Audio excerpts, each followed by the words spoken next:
Hello friends, welcome to my channel Kanyakumari special. அன்றைக்கி வந்து evening தான் vlog வந்து ஸ்டார்ட் பண்ணியிருக்கேன். நம்ம பிளான்ஸுக்கெல்லாம் தண்ணி ஊற்றிட்டுருக்கேன். நான் ஃபஸ்ட்டு ஃப்ளோரில் இருந்து மொட்டை மாடிக்கு போகிற வழியில் வந்து பிளான்ஸ் எல்லாம் வச்சுருக்கோம். அதில் வந்து அடுக்கு மல்லிகை வந்து சூப்பராக பூத்துருந்துச்சு. அதான் பார்த்துட்டு அப்படியே எல்லா பிளான்ஸுக்கும் தண்ணி ஊற்றிட்டு இன்டோர் பிளான்ஸுக்கும் வரிசையாக ஊற்றிட்டுருக்கேன். இப்போது இருக்கிறதுல அதிகப்படியான ரொட்டீன் வந்து பிளான்ஸ் கூட தான் போயிட்டுருக்கு. ஃபுல்லும் ஏதாவது தண்ணி ஊற்றுறது, அதை வந்து மெயின்டைன் பண்ணுறது, தேவையில்லாததெல்லாம் ட்ரிம் பண்ணி விடுறது, இந்த மாதிரி ஒர்க் தான் அதிகமாக போயிட்டுருக்கு. அதுக்கப்புறம் இந்த பிளான்ஸ் எல்லாம் வச்சுருந்தால இந்த ஸ்பேஸ் எல்லாமே நீட்டாக தொடச்சி விட்டுட்டேன். அதுக்கப்புறமா இந்த செடி வந்து ஆஃபீஸில் இருந்துச்சு, நல்ல புஷ்ஷியாக சூப்பராக வளர்ந்துட்டு இருந்துச்சு. இது ஒரு சின்ன போர்ஷன் எடுத்து இந்த மாதிரி கட் பண்ணி வச்சிட்டோம் அப்படின்னாலே ஈஸியாக வந்துடும். இது வந்து நம்ம ஹேங்கிங் பார்ட்ஸுக்கெல்லாம் செட் பண்ணிகிட்டு இருந்தேன். இதில் வந்து இந்த மாதிரி எண்டில் வச்சுருக்கேன். அப்போ வளர்ந்து அப்படியே வெளியே வந்துடும். அங்கங்கே 1-2 தான் வச்சுருக்கேன். ஆனால் இனி வளர்ந்து ஃபுல்லாகவே வந்து வெளியே தொங்குற மாதிரி வரும். அப்போ பார்க்குறதுக்கும் அவ்வளோ சூப்பராக இருக்கும். இந்த வாஷ்பேஷன் ஏரியாவில் நம்ம வாஷ்பேஷன் எடுத்து இன்னும் மாட்டலை. அந்த ஏரியா வந்து எம்டியாக தான் இருக்குது. அதில் தான் ஒரு பிளான்ட் வந்து வச்சுருந்தேன். சூப்பராக இருக்குது பார்க்குறதுக்கே. அதெல்லாம் வந்து நீட்டாக க்ளீன் பண்ணி விட்டுட்டேன். அதே மாதிரி ஜன்னல்லாம் கொஞ்சம் இன்டோர் பிளான்ட்ஸ் வச்சுருக்கேன், அதுவுமே க்ளீன் பண்ணிகிட்ருக்கேன். நம்ம வந்து தண்ணி ஊற்றுறது, எக்ஸ்ட்ரா தண்ணி ஏதாவது பட்டுச்சு அப்படின்னு நம்ம ஊற்றும்போது சிந்தும்ல அந்த தண்ணி, அதுக்கப்புறம் தூசு அந்த மாதிரி ஏதாவது வந்துச்சுன்னா அதெல்லாம் படிஞ்சிருக்கும். அதை வந்து டெய்லியுமே நான் வந்து தொடச்சி விட்டுருவேன். அப்போ வந்து பார்க்குறதுக்கும் நல்ல பளபளன்ட்டு இருக்கும். இந்த வந்து மாமார்த்தில் இருந்து 2 ப்ராடக்ட்ஸ் வந்து அனுப்பியிருந்தாங்க. ஃபஸ்ட்டு வந்து இந்த ரைஸ் வாட்டர் சன்ஸ்க்ரீன். இதில் வந்து ரைஸ் வாட்டரும் நியாசினமேடும் இருக்குது. இதில் வந்து SPF 50 இருக்குது. சன்லேருந்து நல்ல ப்ரொடெக்ஷன் கொடுக்கும். நியாசினமேட் வந்து நம்ம ஸ்கின்னை வந்து நல்லா க்ளாஸியாக வச்சுக்க உதவும். ஃபேஸை வந்து நல்லா க்ளீன் பண்ணிவிட்டு ஜென்டிலாக அப்ளை பண்ணணும் அப்படின்ட்டு போட்டிருக்காங்க. அதுக்கப்புறமா வந்து எவ்ரி 6 hours ஒன்ஸ் வந்து போட்டோம் அப்படின்னா கம்ப்ளீட்டாக ப்ரொடெக்ஷன் கிடைக்கும். இது வந்து 100 ml பேக் வந்து 449 rupees வருது. இது வந்து யூஸ் பண்ணி பார்த்துடலாம். இதுவுமே ஜஸ்ட்டு பம்ப் பண்ணிவிட்டு அந்த மாதிரி தொட்டு பார்த்தோம் அப்படின்னா கன்சிஸ்டன்சி சூப்பரான டெக்ஸ்சரில் இருக்குது. திட்டாலாம் இருக்கிறது அந்த மாதிரியெல்லாம் கிடையாது. நல்ல ஒரு டெக்ஸ்சரில் இருக்குது. ஈஸியாக ஸ்கின்னோட அப்சர்வ் ஆயிடுது. இது வந்து ரைஸ் வாட்டர் சீரம். இதுலேயுமே ரைஸ் வாட்டரும் 10% நியாசினமேடும் இருக்குது. இந்த நியாசினமேட் வந்து நம்ம நல்ல கிளாஸியாக ஸ்கின், கொரியன் ஸ்கின் டோன் இருக்கும்ல அந்த மாதிரி நல்லா ஷைன் ஆகிறதுக்கு ஹெல்ப் பண்ணும். ரைஸ் வாட்டர் இருக்கிறதுனால ஸ்கின்னை வந்து நல்லா பிரைட்டன் பண்ணும். அதே மாதிரி நியாசினமேட் வந்து டார்க் ஸ்பாட்டெல்லாம் ரெடியூஸ் பண்ணி ஈவன் ஸ்கின் டோனாக மாற்றும். இது வந்து டாக்ஸின் ஃப்ரீ அப்படின்னு போட்டிருக்காங்க. மாமா ப்ராடக்ட்ஸ் எல்லாமே paraben free, sulphur free, dermatologically tested, pH balance எல்லாமே. மற்றபடி ஹார்ம்ஃபுல் கெமிக்கல்ஸ் எதுவும் இல்லை அப்படின்ட்டு மென்ஷன் பண்ணியிருக்காங்க. நல்ல மைல்டான ஸ்மெல்லு சூப்பராக இருந்துச்சு. மாமா ப்ராடக்ட்ஸ் எல்லாமே அமேசான், ஃப்ளிப்கார்ட், நைகா, பர்பிள், மாமா எர்த் ஆப்பு, அதுக்கப்புறம் மாமா எர்த்தோட அஃபிஷியல் வெப்சைட்லேயும் கிடைக்குது. அது மட்டும் இல்லாமல் ஆஃப்லைன் ஸ்டோர்ஸ்லேயும் அவைலபிளாக இருக்குது. நீங்கள் வாங்கும்போது என்னோட கூப்பன் கோட் KKS 2024 யூஸ் பண்ணி வாங்கினீங்க அப்படின்னா உங்களுக்கு இன்ஸ்டண்ட்டாக 20% ஆஃப் கிடைக்கும். தேவைப்படுறவங்க வாங்கி யூஸ் பண்ணுங்கள். ஸ்நாக்ஸ் பண்ணி தாங்கம்மான்ட்டு கேட்டுகிட்டே இருந்தான். சரின்ட்டு ஏலாஞ்சி ரெசிபி இருக்குல்ல, அது வந்து பர்ஃபெக்ட் சேம் ரெசிபி இல்லை, என்னோடய ஸ்டைலில் மாற்றி நான் அவல் வச்சு பண்ணியிருக்கேன். ஃபஸ்ட்டு வந்து 1 கப் அளவு அவல் எடுத்து மூழ்கிற அளவு தண்ணி சேர்த்து அந்த மாதிரி ஊற போட்டிருக்கேன். அடுத்ததாக ஒரு பவுலில் வந்து 2 கப் அளவு மாவு எடுத்திருக்கேன். நான் வந்து கோதுமை மாவில் பண்ணியிருக்கேன். ஏலாஞ்சி ரெசிபி வந்து மைதாவில் பண்ணுவாங்க.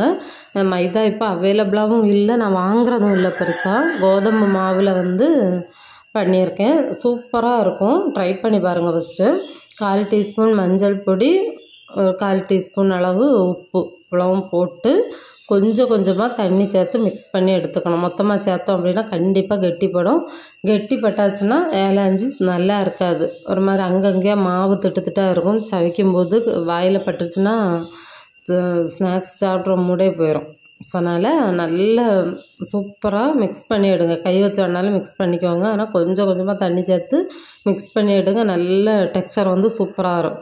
பேட்டர் வந்து தோசை மாவை விட கொஞ்சம் கூட தண்ணியாக இருக்கணும். இந்த மாதிரி நம்ம வந்து கொஞ்சம் கஷ்டம் பார்க்காம இந்த மாதிரி சிம்பிளான ஸ்நாக்ஸ் எல்லாம் பிள்ளைங்களுக்கு பண்ணி கொடுத்தோம் அப்படின்னா பிள்ளைங்க வந்து வெளியிலேருந்து சாப்பிட்றத கொஞ்சம் அவாய்ட் பண்ணிக்கலாம். அதுக்காக தான் இப்போ நான் இது வந்து முடியலை அப்படின்னு சொன்னேன்னா அவன் வந்து ஃப்ரைட் ரைஸ் ஆகணும், நூடுல்ஸ் ஆகணுன்ட்டு நைட்டு கேட்பான். ஸோ அதனால் சிம்பிளாக ஏதாவது பண்ணி கொடுத்து சமாளிக்கிறது. பேட்டர் வந்து ரெடி ஆயிடுச்சு, அது இருக்கட்டும். இப்போ ஒரு கடாயில் 2 ஸ்பூன் அளவு நெய் சேர்த்துக்கலாம். குழந்தைங்களுக்கு நெய் சேர்த்து பண்ணுங்கள், ரொம்ப நல்லது தான். அதுக்கப்புறம் உங்கள்கிட்ட கேஷ்யூ இருந்தால் அது சேர்த்துக்கோங்க. முந்திரி இருக்குல்ல, உடச்சி சேர்த்துக்கோங்க. நான் வந்து முந்திரி இல்லாததால் ஒரு 2 டேபிள் ஸ்பூன் அளவு நிலக்கடலையை வந்து தோலெல்லாம் நீக்கிட்டு உடச்சி சேர்த்துருக்கேன். அதுக்கப்புறம் ஒரு கைப்பிடி அளவு தேங்காயும் சேர்த்துருக்கேன். இந்த தேங்காயும் கடலையும் கொஞ்சம் முருகலாக வந்தால் நல்லாயிருக்கும். இல்லை நீங்கள் தேங்காய் சில்லு கூட கட் பண்ணி சேர்த்துக்கலாம், அதுவும் அங்கங்கே கடிபடுமா நல்லா தான் இருக்கும். அதுக்கப்புறமா நம்ம ஊற வச்சுருந்தோம்ல அவல், அதை வந்து உள்ளே போட்டுக்கலாம். எல்லா தண்ணியும் வந்து நல்லா ட்ரை ஆயிடுச்சு. நான் வந்து சிவப்பு அவல் தான் எடுத்திருக்கேன். நீங்கள் வெள்ளையிலையும் பண்ணிக்கலாம், சேம் ப்ராசஸ் பண்ணுங்கள், நல்லா தான் வரும். அது இல்லாமல் இது பாசிப்பருப்பு பூரணத்தில் பண்ணிக்கலாம். இந்த பூரணம் நம்ம கொழுக்கட்டைக்கு பூரணம் பண்ணுவோம்ல, எல்லா பூரணமும் இதுலேயும் ஸ்டஃப் பண்ணிக்கலாம். இப்போது 1 கப்புக்கு கொஞ்சம் குறைவாக நாட்டு சக்கரை வந்து சேர்த்துருக்கேன். இதே வந்து இனிப்பு வந்து நார்மலை விட கொஞ்சம் அதிகமாக தான் இருந்துச்சு, கரெக்டாக இருக்கும். இந்த மாதிரி பூர்ணம் வந்து ரெடி ஆயிடுச்சு. ரொம்ப ஈஸி தான், நீங்களும் ட்ரை பண்ணி பாருங்கள். அடுத்ததாக தவா அடுப்பில் வச்சுட்டு தேங்காய் எண்ணெய் சேர்த்துக்கலாம். தேங்காய் எண்ணெய் அப்படி இல்லைன்னா நெய்யில் பண்ணுங்க, தான் குழந்தைங்களுக்கு உடம்புக்கு நல்லது. அதுக்கப்புறம் இதில் வந்து நம்ம தோசைக்கு ஊற்றுவோம்ல, அதே மாதிரி 1 ஸ்பூன் அளவு எடுத்து இந்த மாதிரி ஸ்ப்ரெட் பண்ணி ஊற்றிக்கலாம். தோசை மாவை விட கொஞ்சம் தண்ணியாக இருக்கணும், அப்போ தான் நல்லா வரும். இதை வந்து இந்த மாதிரி ஸ்ப்ரெட் பண்ணி விட்டுக்கலாம். ஒரு சைடு வந்து நல்லா வேகட்டும். இந்த மாதிரி பபிள்ஸ் விட்டு வந்ததும் லைட்டாக திருப்பி போட்டுக்கலாம். இது வந்து ஒரு 80% குக் ஆனாலே போதும். அதுக்கப்புறம் திருப்பி போட்டுட்டு கொஞ்சம் ஒரு 10 செகண்ட் மட்டும் விட்டுட்டு இந்த மாதிரி எடுத்துக்கலாம். எடுத்து இன்னொரு பாத்திரத்தில் மாற்றிருக்கேன். மாற்றிட்டு அடுத்ததையும் நம்ம ஊற்றி விட்டுட்டு அதுக்கப்புறமா அதை வந்து ரோல் பண்ணி எடுத்துடலாம். தேங்காய் எண்ணெய் வந்து யூஸ் பண்ணுங்கள், உடம்புக்கு ரொம்ப நல்லது. குட் கொலஸ்ட்ரால் தான் இருக்குது. நிறைய பேர் வந்து கொழுப்பு வரும் அப்படின்ட்டு நானே சொல்லி நிறைய கேட்டிருக்கேன். இப்படியெல்லாம் கிடையாது, நல்லா யூஸ் பண்ணுங்கள். தேங்காய் எண்ணெய் வந்து நம்ம பாமாயிலெல்லாம் கம்பேர் பண்ணும்போது ரொம்ப ரொம்ப ரொம்ப பெஸ்ட்டு. அதுக்கப்புறமா இந்த மாதிரி ஒரு ஸ்பூன் அளவு பூரணம் எடுத்து ஒரு சைடில் வச்சுட்டு இந்த மாதிரி ரோல் பண்ணி எடுத்துட வேண்டியதான். ஈஸியாக ரெடி ஆயிடுச்சு. நம்ம முடிஞ்ச வரைக்கும் ஒயிட் சுகர் மைதா எல்லாம் அவாய்ட் பண்ணியிருக்கோம். ஹெல்த்தியான ஸ்நாக் தான். நானுமே கம்ப்ளீட்டாக அவாய்ட் பண்ணிட்டேன்னா அப்படின்னு கேட்டிங்கன்னா சத்தியமாக இல்லை, மைதா சுகர் எல்லாம். ஏன்னா நம்ம இப்போ திடீர்னு ஒரு பால் பாயசம் பண்ணுவோம், சுகர் சேர்த்து தான் ஆகணும், வேறு வழி இல்லை. அதே மாதிரி மைதாவும் அப்படி தான். எப்போ அது பிள்ளைங்களுக்கு கேக் பண்ணுறேன் அப்படின்னா சேர்த்து தான் ஆகணும். அவாய்ட் பண்ண வேண்டியதுக்கு மேக்ஸிமம் அவாய்ட் பண்ணிட்டு தான் இருக்கேன். அதுக்கப்புறமா இந்த மாதிரி கட் பண்ணி தட்டில் போட்டு எல்லாருக்கும் கொடுக்குறதுக்கு எடுத்து வச்சுருக்கேன். காஃபியை வந்து சைடில் போட்டு வச்சுருக்கேன். அதுக்கப்புறமா எல்லாருக்கும் கொடுத்துட்டு அங்கே வந்து கிச்சனில் சைடில் கொஞ்சம் கொஞ்சம் வேலை இருக்கும்ல, அதெல்லாம் வந்து பார்த்துட்டு இருந்தேன். ஃபஸ்ட்டு வந்து மாவு அரைச்சி வச்சுருந்தேன். அது வந்து ஒரு பெரிய பாத்திரத்தில் ஊற்றி வச்சுருந்தேன் ஃப்ரிட்ஜில் வைக்கிறதுக்கு. அதில் இருந்து கொஞ்சமாக நாளைக்கு காலையில் பிள்ளைங்களுக்கு ஸ்கூலுக்கு போகும்போது பிரேக்ஃபாஸ்ட்டுக்கு தோசை சுட்டு கொடுக்கணும்.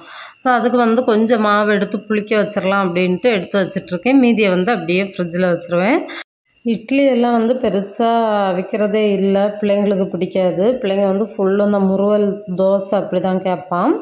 அப்புறம் இங்கே இவர் வந்து சாப்பிட்டுட்டு தூக்கத்துக்கு வந்து ரெடியாகி எனக்கு வெயிட்டிங். நான் இங்கே வந்து ரூமெல்லாம் கொஞ்சம் க்ளீனிங் ஒர்க் இருந்துச்சு, அதை பார்க்குறதுக்காக வந்திருந்தேன். அதுக்கப்புறமா மேலையெல்லாம் கொஞ்சம் க்ளீனிங் வேலையெல்லாம் முடிச்சுட்டு லாஸ்ட்டு ஃபினிஷிங் வேலை, அடுப்பு வந்து இந்த அளவுக்கு நீட்டாக ஆக்கினா தான் நமக்கு அடுத்த நாள் காலையில் வந்து சமைக்கிறதுக்கு மைண்டு சூப்பராக இருக்கும். 10 மினிட்ஸ் வந்து ஸ்பெண்ட் பண்ணால் போதும். அதுக்கப்புறமா வீடியோவோட எண்டுக்கு வந்துட்டோம். வீடியோ பிடிச்சிருந்தால் லைக் பண்ணி சப்போர்ட் பண்ணுங்கள். பாய்.